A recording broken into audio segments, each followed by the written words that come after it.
Yep. Yay. Okay, so this is the Whitaker Community Council's Public Health and Safety meeting, May 18th, 2022.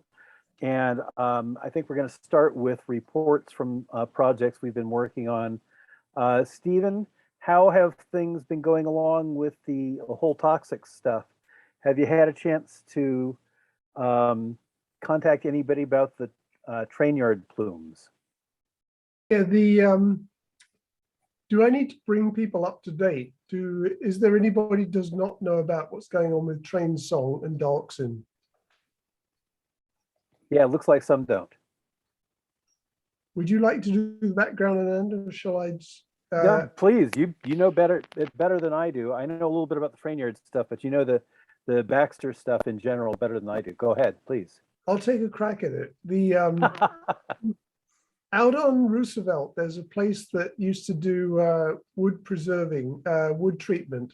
J.H. Baxter. Does everybody know where that is? It's the other side of Highway 99 off Roosevelt, between Highway 99 and Bertelsen, on the south side of Roosevelt.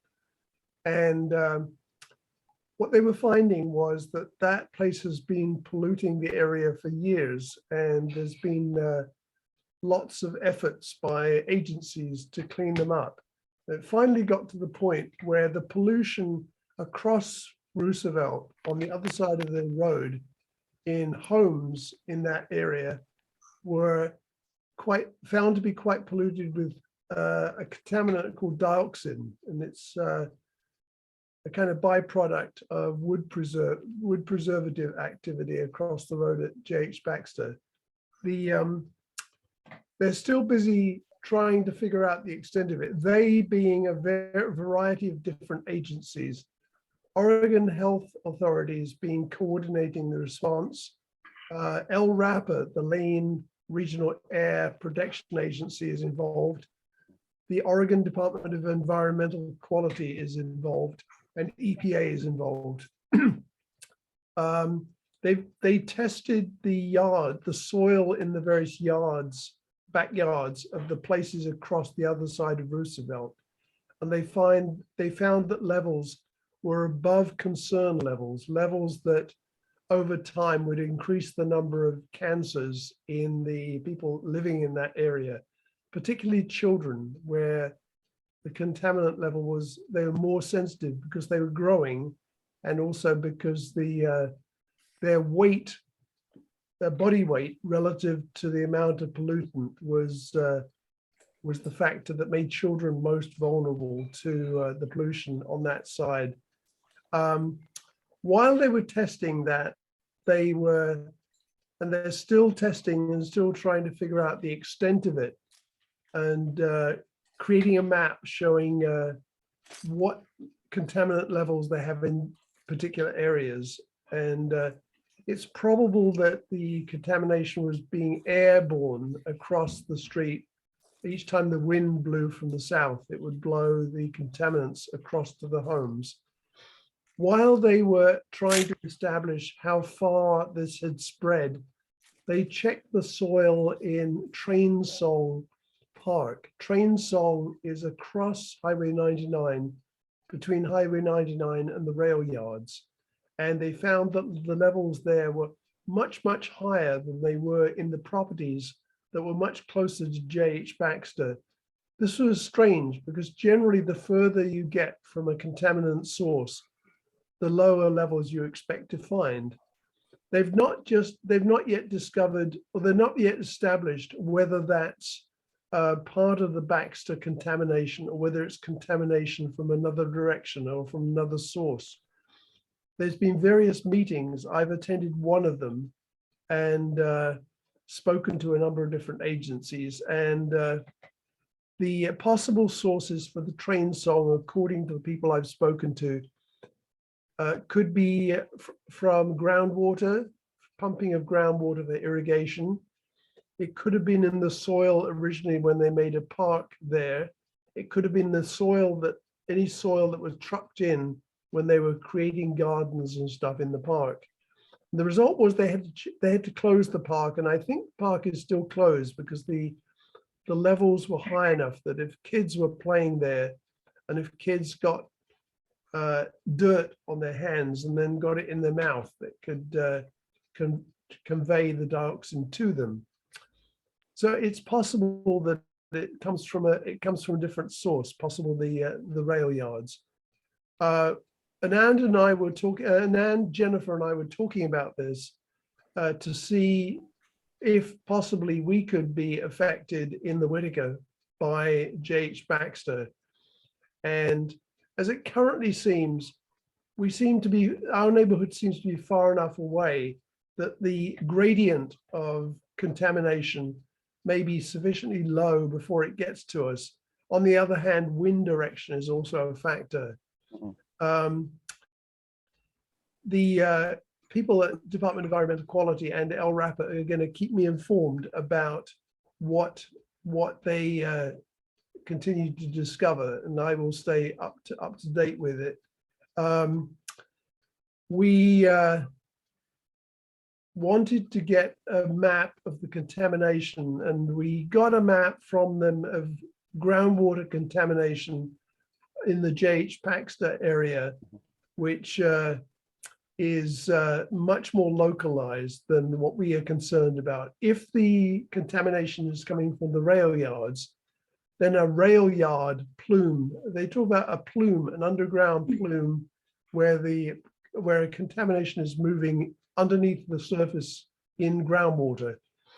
I asked if we could have a copy of the latest map of the plume of the rail yard contamination, and was told by the guy at Department of Environmental Quality, that's Oregon Department of Environmental Quality, the best way to get that would be to put in an official request for information. DEQ has a system which they call,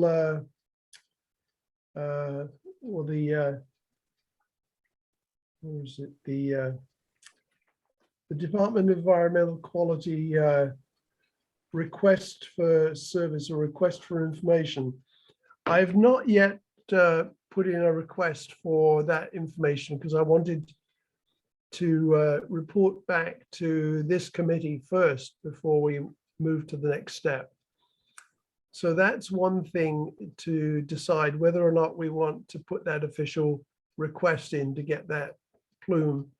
And the second thing that we were looking for was whether anybody has a permanent record of wind direction from the J.H. Baxter area to our neighborhood. And there's quite a lot of air quality monitoring going on in the area. However, the monitoring between Baxter and us, none of it is run by any of the agencies who are involved in this project. And they said that private industry tends to monitor a lot more stuff than they're required to, so that they can get early warnings and also probably build their own defense. If they actually have a problem, they're going to have more history than anybody else. There was Figueroa is a street between Roosevelt and Highway 99. There's some heavy duty air quality monitoring on Figueroa that tends to have higher air quality problems than other parts of the area between us and Baxter. I monitor the whatever it is, 2.5 micron contaminations when there's smoke alerts. However, the DEQ and LRAPA say that's not equipment that they maintain, so it's probably one of the industries that's closer to that area. The other place that I investigated was across the road on North Polk from us. There is a windsock, an orange windsock, the kind of windsock you see on tops of buildings that have helicopter landing pads on the top to tell them the wind direction. The in that building across the road, there's an organization called Cascade Custom Chemical. They do contract work for chemical manufacturers I think, to help them figure out the most efficient way to manufacture things that they want to manufacture. So it's more a kind of lab operation rather than, it's not a manufacturing operation. They don't manufacture stuff. They do process development. I think that's their business. And I spoke to a person from that operation last week, or within the last couple of weeks. And he said the reason that they have a windsock is not to keep a permanent record of wind direction. It's any location where they have operations, they're required to have an evacuation plan in case there's a need to evacuate. They've never had to evacuate that place, and he didn't see anything that they do there that would trigger an evacuation. However, they're required to have an evacuation plan.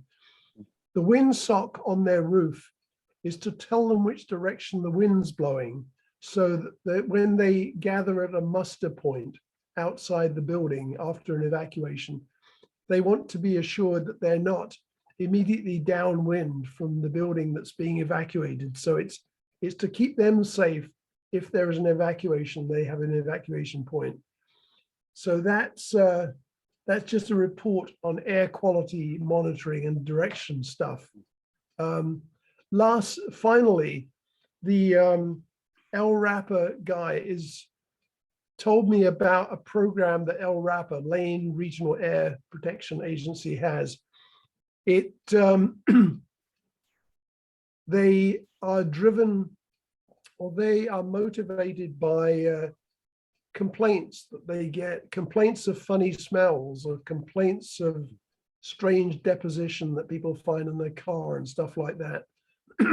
And what they like to do is do presentations to local groups to let them know about their program and how one can go about reporting something strange. If you smell something weird, if you smell a strange chemical smell in the area. And they would like, he said they would like at some point to, they have reached out to the Whitaker Neighborhood Council in the past and offered to do a presentation to the Whitaker. And they were expecting to hear back from the Whitaker Community Council and had not heard back. So he said, if they don't hear back, or if they do hear back, he'll let me know. But he said, if you don't hear anything, if there's no contact by end of April, suggesting that the Whitaker Community Council contact him and arrange, if we want to have a presentation with LRAPA, they will have somebody come and speak with us. We had a presentation, I think about 3 years ago, when we were still meeting in person. And there was an LRAPA person came and talked to us about what they were doing, but he would like to, either he or somebody else from LRAPA would like to come and give us an update on this, particularly on this program, this reporting program that will be what they then investigate. So that's the state so far. One, the need to put in a request for information in order to get the rail yard plume map. To the continuing to find out where the who's monitoring what where, and then finally whether to invite LRAPA to come and do an update on their program. So that's it. Thank you. That's it for me. Thank you, Stephen. That was excellent. I'm going to add one little piece of information. So about 20 years ago or so, there was a lot of concern about the rail yard plume, and it was traveling north the direction of Train Song Park, which was why the concern was whether or not it had gotten that far when they were doing the soil contamination checks.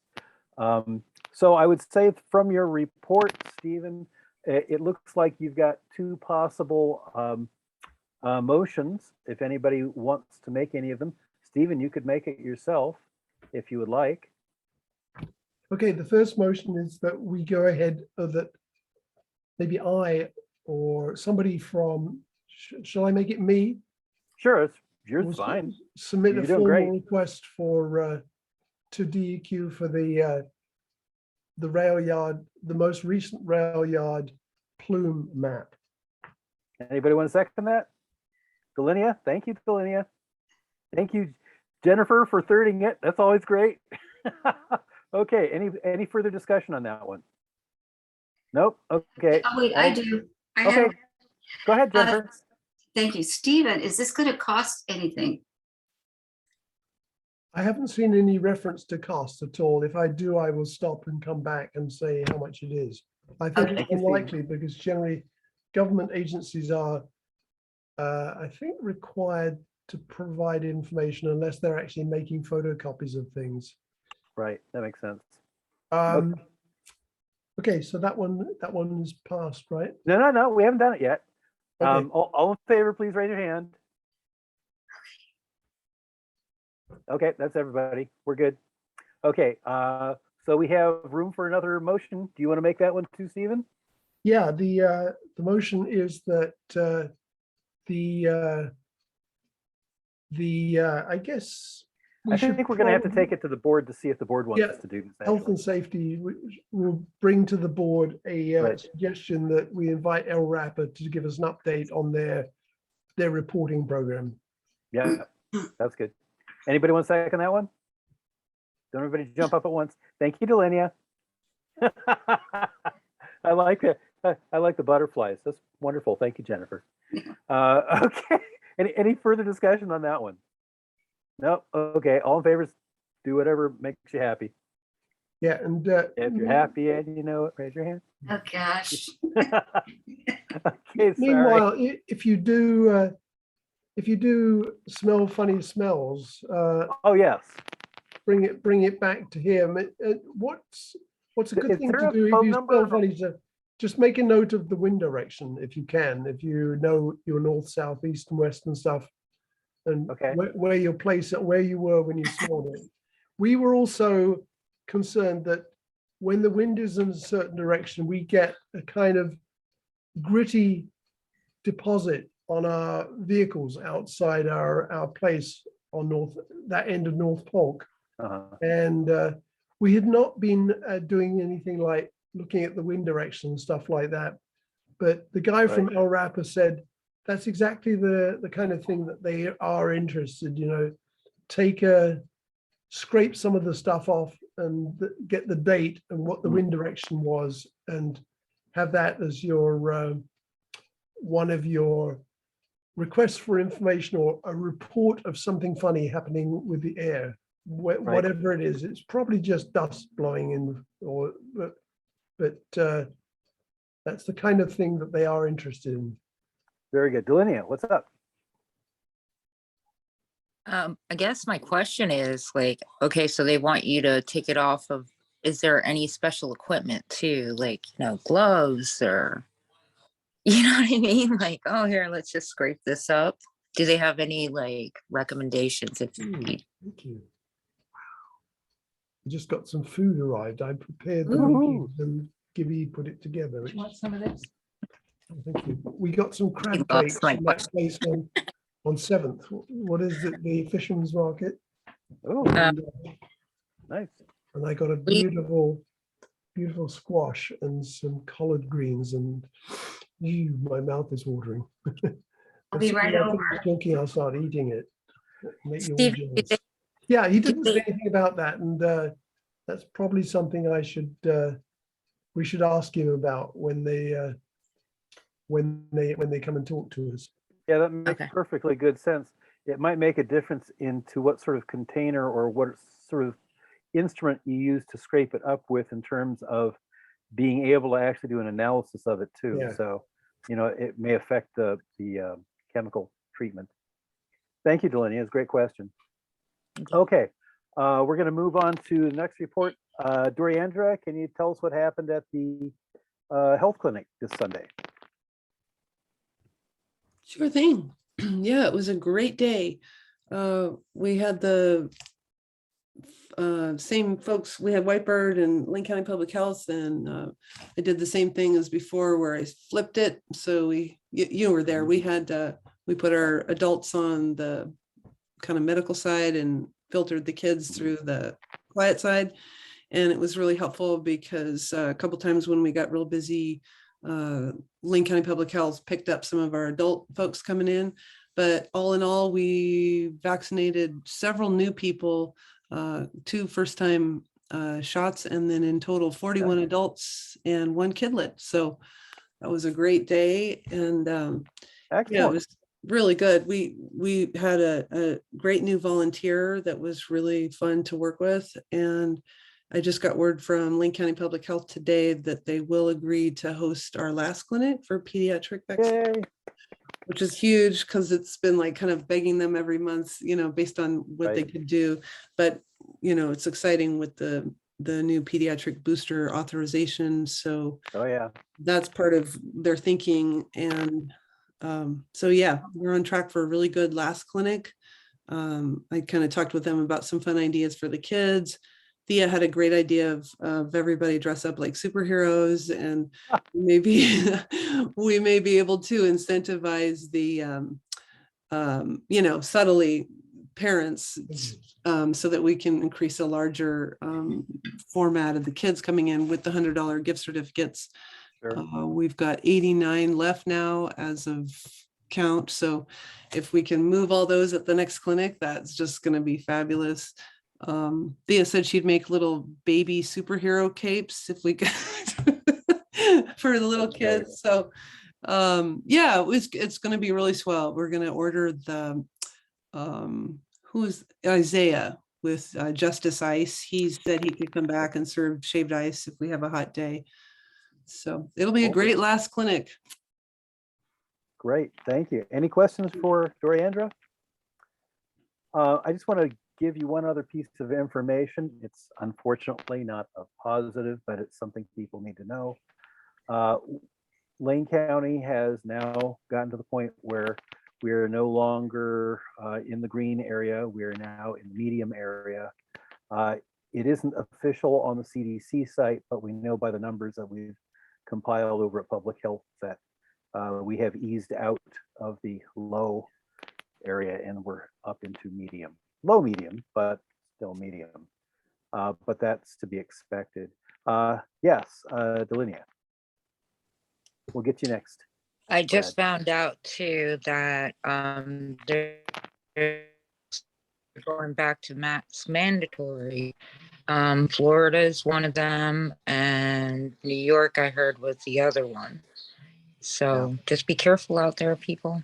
Yeah, mostly indoors. I haven't heard any outdoor stuff yet, but yeah, I think that's a trend we're going to be seeing. It does tend to start more on the East Coast and head this direction. So I wouldn't be at all surprised. So Brad, what's up? Quick question. When you're referring to us just going out of the green, are you referring to just the transition map that the CDC put up as their front map over the last month and a half? It's just referring to basically hospitalizations, because their other map that still has the community transition level has us in either red or orange already. We've been there for the better part of a month. Right. So it has not been cool here with what's going on with BA2. Well, I think the concern is that we have more than twice as many, almost 2.5 times as many people in the hospital now than we did a month ago.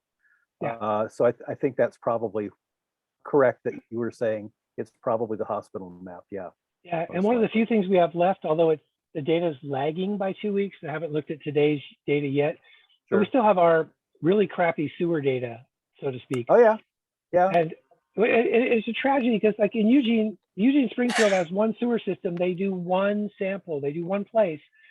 Davis, like a place that has like a fourth of the population of Eugene Springfield. Right. They do like 30 separate locations, and they give you a very fine-tuned wastewater map. But we have the one that's not so good. But we are back to where we were in early January now from the sewer data.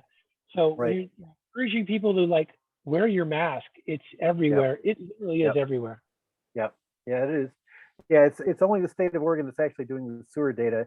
The counties aren't doing it. I see. Yeah. So unfortunately, it's not as prevalent as I'd really like to see it. But what do you do? Okay. Any other questions about the? Yeah, Stephen.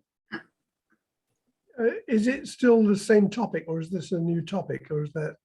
We haven't moved just yet. I was going Okay. to move over to another thing, but I'm willing to entertain anything else you want to bring up. When we get to the next topic, I had a question. Okay, Jennifer. Yeah, I'd like to know give me a little more information, Brad, about the sewer and how that's, what it's showing, what it does, how it's being used.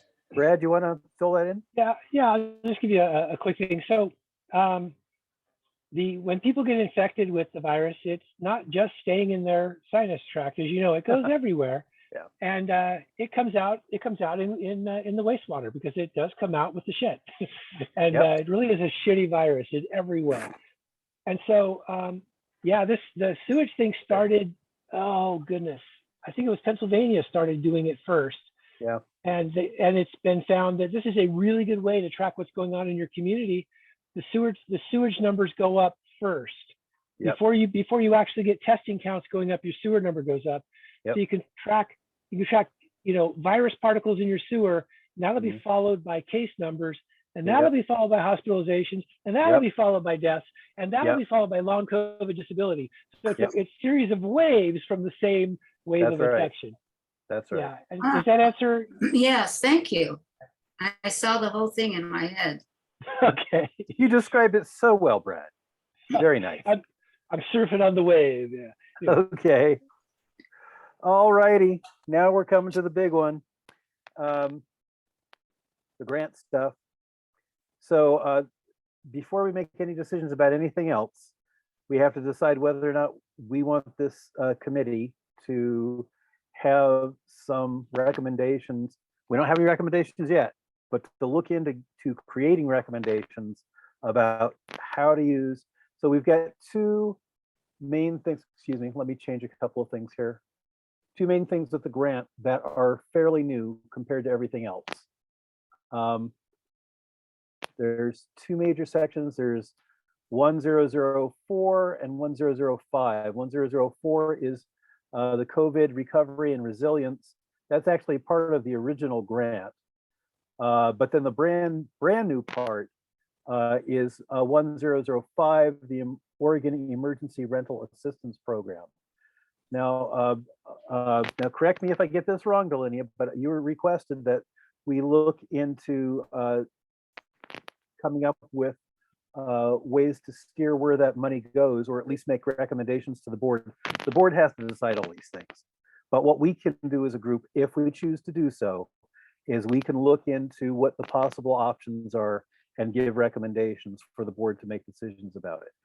So the main question first, before we do anything else, is that something that we want this committee to be doing? Because if it isn't, then we're not going to do it. But if it is, then we have to figure out how we're going to structure that. Okay, Jennifer, you got a question? Yeah. Yes, is there any way that you could break it down into how it can or cannot be used? Yeah, that's actually going to be part of the whole process if we decide to follow up with it. There, I don't know if you've got a copy of this. I think we're all supposed to have access to it through the Google group. Now, here's a problem. If you don't have a Gmail account, it's really hard to get into the Google group. But that's where it all lives, is on our Google group page. And I found that there's several board members that are having issues getting into it, where like Anand had to use his My Gmail account. Yeah, it's true. And then Dennis, I know I've been sending him the information, but he's telling me he's not seeing it. And I believe Thea was another person who had that issue. So if you don't have a Google account, let me know, because I am sending things out and I'm not really getting a lot of responses. So I will try to post what I'm going to try to copy and paste a little bit of it in the chat, just so you can see some of it. The chat doesn't really allow you to post a whole lot all at once. So yeah, Doriandra? Do you want me just to screen share it for you? Oh, part that- yeah, that'd be great. Thanks. Let me just share the part that pertains to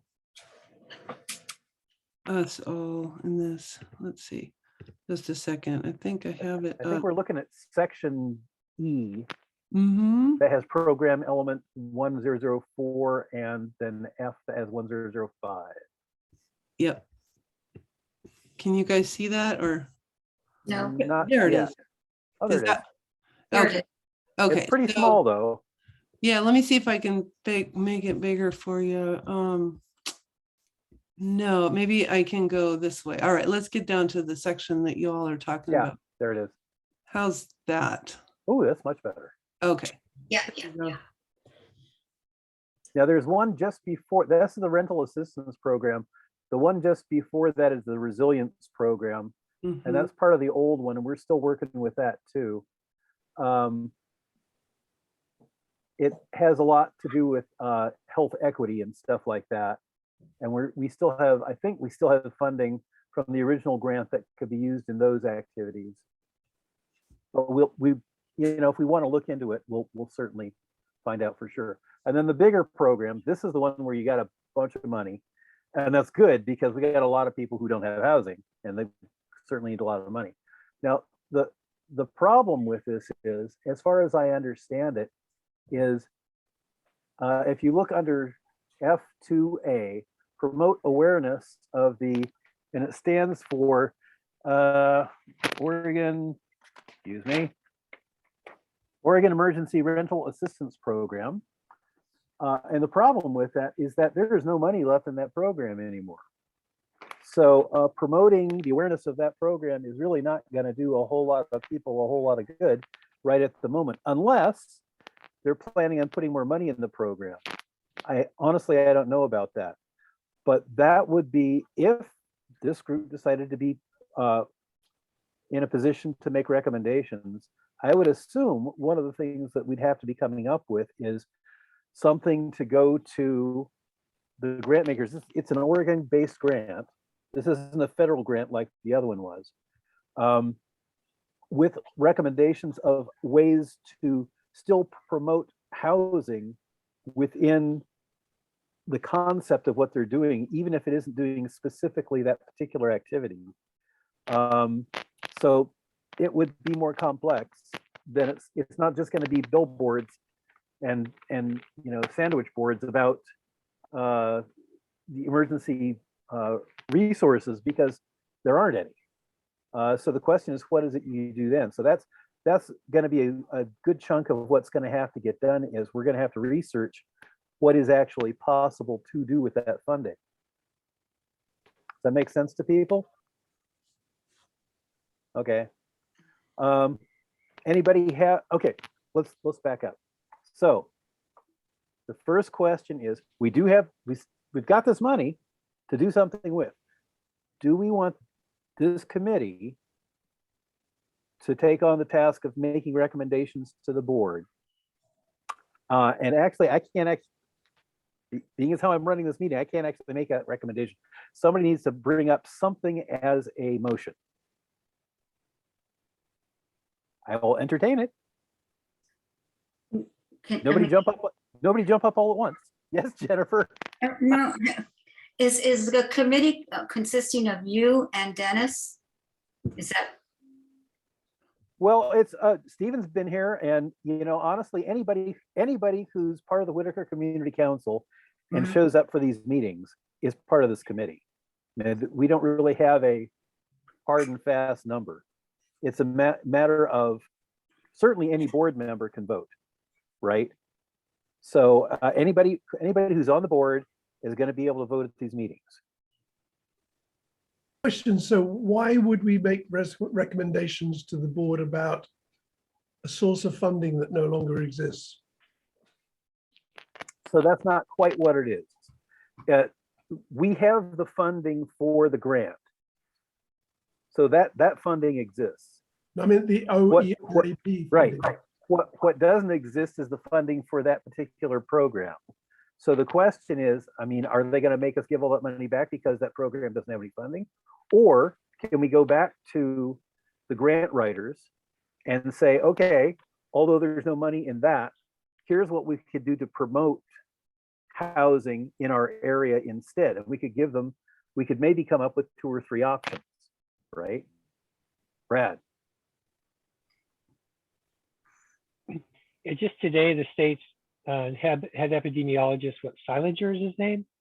He put out a long screed where he was lauding the OHA's efforts at dealing with the pandemic with equity. And this is exactly what he's talking about. So I think if we go back to them, this is from them, right? The money? It's Oregon based. I don't know for sure if it's OHA. Yeah, if it's OHA, I'm sure they would be really cooperative with, you got something that focuses on equity, we're all ears. Yeah, it looks like it. Yeah, so I mean, I'm optimistic that if they have anything to do with thumbs up, thumbs down on using the funds differently, that a good idea will get a thumbs up. But Yeah, see, from a health point of view, having people going around unhoused is not a great idea. Housing is healthcare. Furthermore, having unhoused people having to move around constantly is really bad in terms of pandemics and stuff like that. It was in fact the CDC that put the hammer down, that told law enforcement they weren't allowed to move unhoused people until the pandemic was over. And although it's not over, they've kind of lifted that. But those people who are concerned about communicable disease and health in that arena are very concerned about making sure as many people as possible get housing and stay in housing. It's a big health issue. So it does fall kind of under the purview of what we do if it's something we choose to do. In other words, we would be making a request to use the funds that came into the other program for this particular program. Okay, I get it. Yeah, yeah. Delinia, yes. Oh, you're quiet. You're quiet. I like to hear you. You're still quiet. No.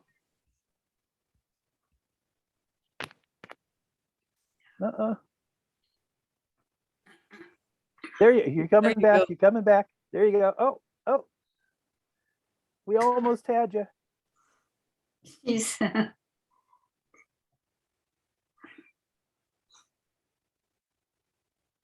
wonder if she could put it in chat. Maybe. Or I always like to have the chat on the side just in case something comes up. Because sometimes you're having a conversation, you need to kind of add things. sometimes people who are short of bandwidth, if they turn off the video, then the audio. That makes sense. Motion to keep it. Got it. Okay. All right. Thank you, Delinia. Okay, so Delinia has made a motion to keep the grant recommendations within the Public Health and Safety Committee. Now, we would still take it to the Board of Directors because anything has to be approved by the full board. But Delinia has made a motion, which only makes sense because it was your idea to do it in the first place. So thank you for making that motion. I appreciate that. Anybody want to second that?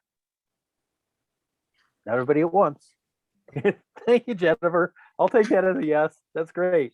Thank you. Okay, any further discussion on whether or not to do that? And any other questions about how it needs to be done? Don't believe me, we'll flesh it out. There's a lot to flesh. Okay, seeing no questions about, oh, yeah, Doriandra, go ahead. Just a kind of a thought about, Oh, please.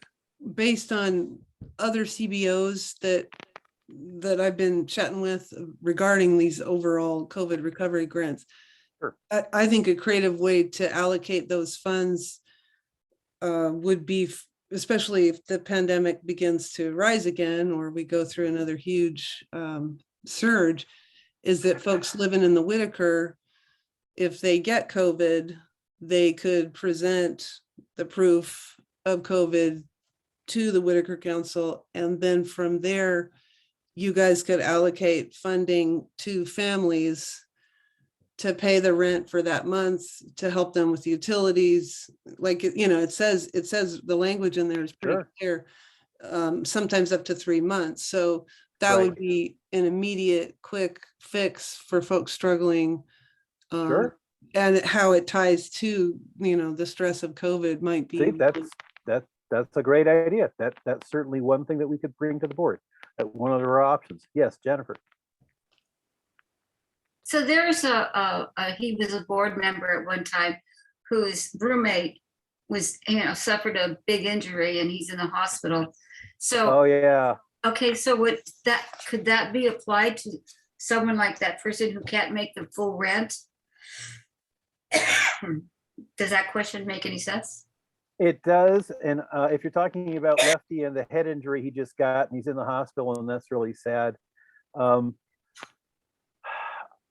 I think it'd be a bit of a stretch. I mean, what we're talking about, what Durandra, and correct me if I'm wrong, Durandra, I think what you're talking about is, since it's specifically about dealing with the pandemic, we're talking about people specifically with COVID. Oh, I personally think it would be a great idea to have a pot of money to let people who are injured or ill or otherwise disabled be able to pay the rent. But I'm not really sure that that's what this is. Although I love the idea, Jennifer, and I think if we can pursue the concept of us trying to make housing easier for people in Whitaker, I think your idea there is a great idea, and I would like to really work towards that. But I don't think this particular pot of money would be for that specific thing. But thank you for bringing that up. I very much like it. Yes, Brad. Even though most of the households in the Whitaker are single person households, we obviously do have a lot of households with more than one person. I wonder if arranging something where when one household member gets infected, we have some way to help them isolate from the rest of their household to prevent that attack rate inside the household, which, with these variants is incredibly high. It's just ridiculously high. I don't know if that's, or even if we can't use it to pay for a hotel room for someone, maybe we can, make Corsi boxes for them and provide them with N95s and counseling on how to not infect your housemates, family members. Just throwing that out there. That's a great idea too. That's a great idea too. One more question, and then I want to get to the vote. But go ahead, Doriandra. Oh, I was just going to say, Brad, yeah, that's so amazing that further up in that grant, one of the subsets of it was that. And it was really neat to see how other CBOs in our Lane County were doing it, because there were funds in the same grant for, like, say somebody in Jen's apartments were sick, whatever, we could have as a group got them an Airbnb or like pulled them out of that situation. It was really interesting, but there was just so much going on that yeah. Right. But my point just being that maybe there's a way to take some of the subsets of things that were permissible in the previous aspects of the grant and parlay them into this lower last section of it. Cool. Okay, now those are all great ideas, and I expect we're going to have a lot more of those great ideas, but it would be good if we were to get this vote taken care of so that we can proceed on with that. So we've got a motion, we got a second for the motion, and we've had some discussion. All in favor of the motion, please raise your hand. Yay! Thank you. Okay, this is a good time. If we've stayed, well, we don't have a lot of time left. We got about 7 minutes. So brainstorming. If we're saying that we're going to take some responsibility to come up with some ideas. Doriandra came up with some. Brad came up with some. Delenia, I know you got some. You might as well just get it out on the table. It's fine. We're not saying we're going to do all these things right now. What we're saying right now is these are some ideas. We're going to pursue them more to find out what the possibilities of them are. Right. So, Delenia, please give us your best shot. Uh-oh, we've lost you.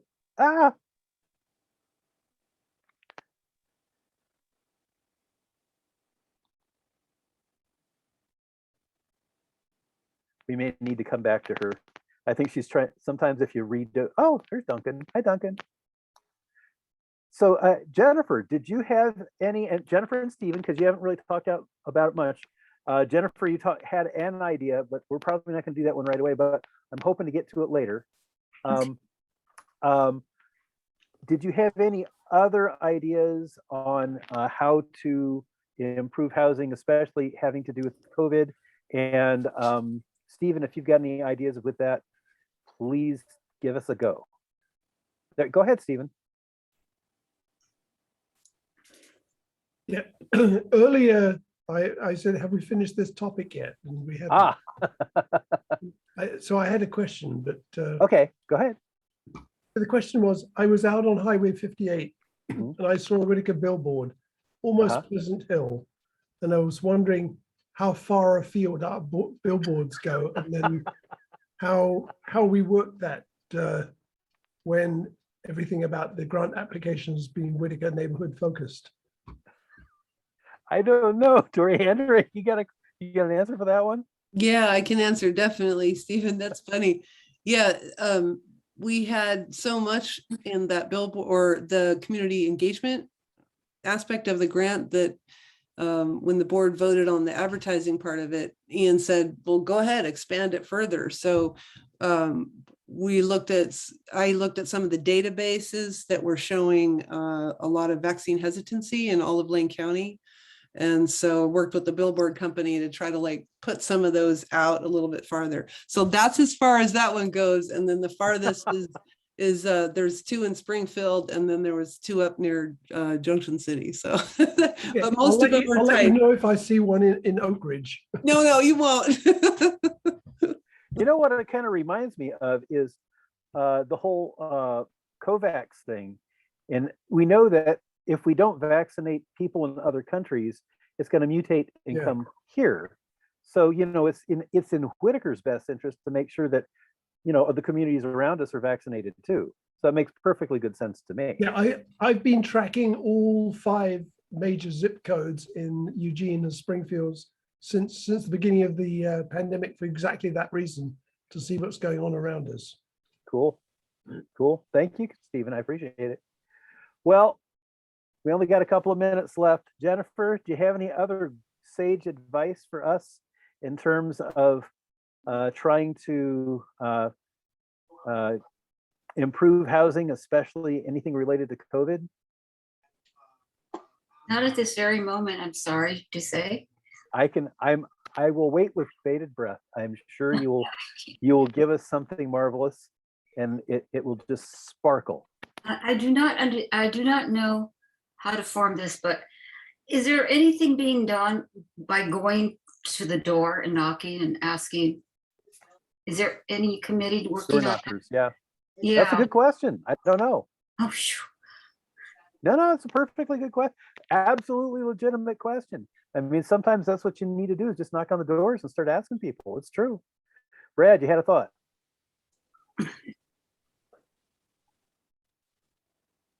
It's more of an announcement. I don't know if any of you have heard of a guy named Roger who runs a thing called Bent Folk, but he Sounds rides his familiar. bike. He rides his electric bike with carts about 1,500 miles a month around Eugene, Ooh.